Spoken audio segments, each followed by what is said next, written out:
Chairman P T I کی اٹک jail سے اڈیالہ منتقلی کے لیے درخواست دائر کر دی گئی، جس میں استدعا کی گئی ہے کہ چیئرمین پی ٹی آئی کو جیل میں ایک کلاس فراہم کی جائے۔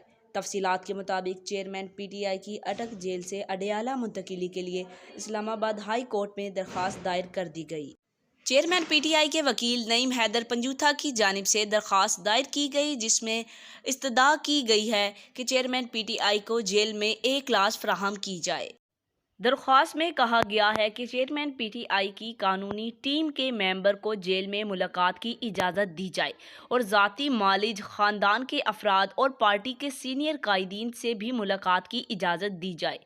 گزشتہ روز تحریک انصاف کی کور کمیٹی نے چیئرمین پی ٹی آئی کی اسلام آباد پولیس کے بجائے پنجاب پولیس کے ہاتھوں گرفتاری پر تشویش کا اظہار کرتے ہوئے اڈیالہ کے بجائے اٹک جیل منتقلی پر احتجاج کیا۔ شاہ محمود قریشی کی زیر صدارت ہونے والے اجلاس میں شرکاء نے کہا تھا، گرفتاری کے بعد چیئرمین کی کچھ خبر نہیں ہے۔ حکومت وکلاء کو سابق وزیر اعظم تک رسائی دینے سے انکاری ہے۔ ان کے میڈیا سے بھی کچھ معلومات نہیں ہے۔ یاد رہے ہفتے کو توشہ خانہ کیس میں 3 سال قید کی سزا کے بعد چیئرمین پی ٹی آئی کو گرفتار کر لیا گیا تھا، جس کے بعد انہیں اٹک جیل منتقل کیا گیا۔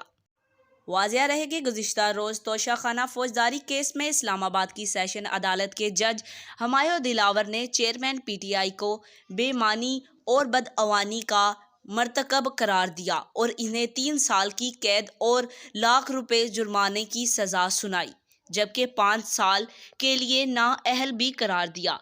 آج تک کے لیے اتنا ہی۔ جاتے جاتے آپ سے گزارش ہے، ویڈیو کو لائک کریں، چینل کو سبسکرائب کریں، دیے گئے بیل آئیکن کو دبائیں اور کمنٹ میں اپنی رائے کا اظہار ضرور کریں۔